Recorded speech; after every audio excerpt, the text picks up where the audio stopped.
ndị ọma anyị ji eme ọ na-ekene m unu nke ochie ya zelu biko ọ bụ na ọ ga-ekweghị mme watch video from beginning to the ending ọ ga-eme sense n'anya gị ma ọ bụ na ike ụlọ down. Enwere m 4 points to consider right now. Nchọka ngụpụtasị that point that I cool down, analyze here, discuss this point, and I discuss and send the area to the authority, to government, so that they will look into it. I believe if they will hack intelligently to our own voice, we are helping the government also to fight against crime. But I want them to look into this point I'm about to consider right now.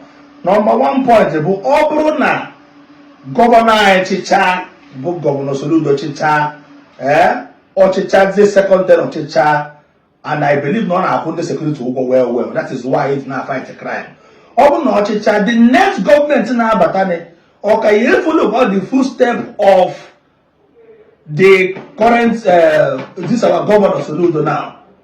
Ọ ya akwụgwa ndị security ụgwọ one, because ọ bụrụ na akwụgide mmadụ ụgwọ onye ahụ akwụgide onye ahụ ụgwọ, this government ọzọ na-abata na-akwụzighị ndị ahụ ụgwọ, what will be the result? Ndị a ga-atọnụkwa utu egbe ha bụ tọnụkwazie rụwakwa anyị ọjọbọ? I'm just asking, because gịnị ọ bụrụ na new government nọrọ kịta na-akwụghị ụgwọ na-akwụghị ụgwọ ọfụma na ha na-arụ ọrụ ọma, because to me they are doing good work. Mana ọ bụrụ na gọvanọ Soludo chịchaa second term ọrịtuo, onye ọzọ ga-achịrị ọ ga-emente nukwu ụgwọ a ọ na-akwụ ndị a ka ọ ya na-akọ ọtụ ga salary, because ebe ha na-abube ha ọnụ ka ọtụ salary, onye ọbụla bụ egbe ebugogo egbe ka egbe ya ebubecha anyị ka ere ijikwa ewe rụka anyị ka 1. 2, Governor Soludo Sir, Your Excellency, ezigbo mmadụ biko, when recruiting the security in Anambra State na-achụ crime, biko sir, recruit ndị Igbo, at least from Enugu, from Abia, from Imo, from Anambra, from Ebonyi. Recruit ndị Igbo na-anụ asụsụ Igbo, do recruit na onye ọbụla na-abụghị onye Igbo, because na gịnị onwe ya na-akpọ remove not the ancient landmark. And when doing so, ị ga-afụ somebody na-abụrụ onye Igbo, because I've been hearing most of the securities ha na-eme discussion, ha na-asụgasị ụfọdụ na-asụ Ikwere, ụfọdụ na-asụ ka ndị ofe mmanụ, ụfọdụ na-asụ ka ndị Hausa, a na-asụ uwe na-anụ Igbo, most of them ada anụ Igbo. And ifu na ndị na-aha anụ Igbo amaghị ebe ekere nkụ ụkwa, amaghị ebe ụka ala dị. Mmadụ nwere ike dị ozugbo tụpụrụ egbe gbaa jaja na-amaha nke bụ ezie. Biko ịma na onye na-abụrụ onye Igbo ama nke bụ ezie, maka na gịnị na o nwere ike atị according to ọ dị enyere enye, ka a ghara ịbụ na akpọtara anyị ndị ọzọ na ha anụ asụsụ anyị kpọrọ anyị asị. Because definitely onye ọbụla na-abụrụ onye Igbo a ga-enwerịrị atom of hatred ọ kpọrọ ndị Igbo asị. Onye a nwere ike were opportunity a na ya bụghị onye Igbo release eterega gbara mmadụ ideberu ya na asị nka ntị ikwu okwu ọrụ sa ka enyocha ihe enyocha. 1. Number 2 points I consider. Number 3 points, before carrying any arrest, biko ndị security do always find an underground investigation. Over the Western world or America, before a group hush puppy, go the underground investigation for years with concrete evidence before making Jpac. Ịma na onwe ihe na-eme bụ ndị Igbo, ihe na-eme bụ ndị Igbo bụ afụcha afụnarịa. Maka na gịnị mmadụ na mmadụ nwere ike na-eso okwu na, because ihe gbara gọda na onye akịta dị olitin ya atụ ihe onye akịta bụ atụghara onye aka kwuo na onye abụ kidnapa, ma ọ bụ atụghara ya kasị na asị na onye abụ onye na-esu imi, ma atụghara onye aka sị na onye na-agwara ndị kidnapa ọgwụ without any concrete investigation. Eji ebe ahụ ụzọ nwụrụ onye agba ya jata, because gị na obodo adọrọ mma na achọ ka emezi obodo anyị. Mana dịka a na-emezi obodo anyị, biko ka mmadụ ghara iji because ya na mmadụ ịwa na mmadụ nwere okwu ọ na onye akpakarịrị ibe na nkụ na ajọ, ịma na odogwu na-aba na-akpa nke ofu onye kpakara ibe nkụ na akpakara ego onye kpọrasị na ọkpara nke na ajọ ọhịa. Ka mmadụ ghara iji ihe tinyere maọbụ ekworo na anya ukwu ihe dere mmadụ na mmadụ eje tụọ mmadụ ibe ya aka si na onye abụ ekidnapa ma onye na-akpọrọ ndị kidnapa ọgwụ. Ka anyị mee ihe na-akpọ thorough investigation, and ọ bụrụ na ọnwa dibịa a na-eje na nke ka a karịa out some investigation. Ọ bụ na o nwere some ọgwụ ọ na-agwọ push normally na ọgwụ and ịchụ aja ma ọ bụ ime ihe ọgwụ they were right from before ụka abịa. Ọ bụrụ ya na-emere onwe shrine ke ya kpara ya na akwa ọcha dị ihe na-emere onwe shrine, ejochacha ya bụ na aka ya adịghị na kidnapping, na aka ya adịghị n'ohi, na aka ya adịghị n'igbu mmadụ, na aka ya adịghị ka eweta ka eke. Ejochacha bụ na aka ya adịghị n'ọnọma ọgwụ ọ na-agwụrụ onwe ahapụ. That is my own. Emegere ahapụ. Because na icheki enwere different, enwere dibia oyibo ka a na-akpọ medical doctor, dibia Igbo ka a na-akpọ native doctor. Enwere so many native doctors na-agwọ enyi ure, na-agwọ ụkwara nta, na-enye mmadụ ọgwụ nwa onye ahụ enwe mkpụrụ nke afọ, na-enye mmadụ many ọgwụ, na-agwọ many ọrịa.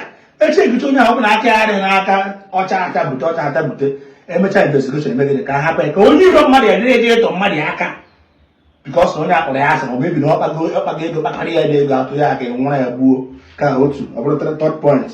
Number 4 point to consider bụ government shuttle bus should be introduced in the state. What do I mean? Abana state of Abana Lagos state now, enwere BRT bus, enwere government, that is lag ride owned by government, enwere many means of transportation. Governor Soludo, Your Excellency, sir, if you introduce government shuttle bus as some means of transportation, maybe you should work together with the Minister of Transportation in Anambra State. Any government introduce government shuttle bus, Kamarantebo said that shuttle bus, Nanaya in so many places in Anambra State. There where we come at here, Okada, in so many places. Listen, let me tell you, Your Excellency, sir. Say Furundo Okada. If Furundo Okada, Umurundi Surimi in every village and every community carry Okada. On the Okada na Abu Habru no Okada, but all we ever do no Okada, and they have to need Diego. Because Randa and Mabu and kidnapping no Hinama. Ama hande Diego, non do Okada na Okada na village. Mande because na many communities today, our wife go so many on the Okada and swimming. If Furundo Okada, because I gave me introduce shuttle bus na the state. At least open a 1,000 pieces. A legacy empowerment. Abana Kusigo, Binde Kusigo, Abana Hiale, Bindi Yan, Abana Neru North and Neru South, Abana 8 Nornicha, Abana Aguata. Abana see many places, you know, ABC, HK, 100. We have 21 local governments in the state. Able to see 100 shuttle bus in the whole of 21 local governments. I'm on all day. A week empowerment, just not and Doka that they soon me. There no another point again that attached number 4 points is that, sir, if we have CCTV camera is very important in the state. Only federal crime carry CCTV. When you enter on a bridge, head bridge, you will see that very big pole, busola. CCTV ko say no on the axis ni junction ni na na oncha o ka ni ko sibu CCTV newu ni ko sibu CCTV the whole of Newu South, Newu North, all the whole 21 local government ko si we CCTV enwe control network control room na oka e ba ka o ga enwe sensor ihe obuna bu arm na aga Facebook it will signal and picture the face of that person. I na eje obodo oyibo sir. About today, I afford those things. It's very simple. Even with CCTV, you don't even need to employ so many securities because with CCTV, anything else, but the CCTV will send out to the office. It may be where we got Anambra State. Ghana, by Your Excellency, Ghana here with the CCTV camera in the at least the major areas. Nobody here make those when the person by the house we are capturing under 24 hours. I capture the person. Sir, this is my own point. Remember the point I made, 4 points to consider. Number 1 point is that after the reign of your leadership, onye ọzọ na-abata na ya akwụ ụgwọ ị na-akwụ onye kwụ ụgwọ na security because ọ bụ na ha maintain ụgwọ ị na-akwụ na security most of ndị abụkwa egbe ọ mana eburu ha na egbe eburu go the next nkịta were egbe a mere gị chọrọ afọ. I just want to make common sense. Number 3 points again. Number 2 any I consider kwabo ke yari recruit ndị foreigners ndị na ha anụ Igbo ọ ndị na anụ Igbo ya achụ ndị ụmụ ya achụbụ ụmụnne ha bụ ndị ohi ka onye mba na ha anụ Igbo gara eji because of no hate the Igbo we begin we flush and Igbo out.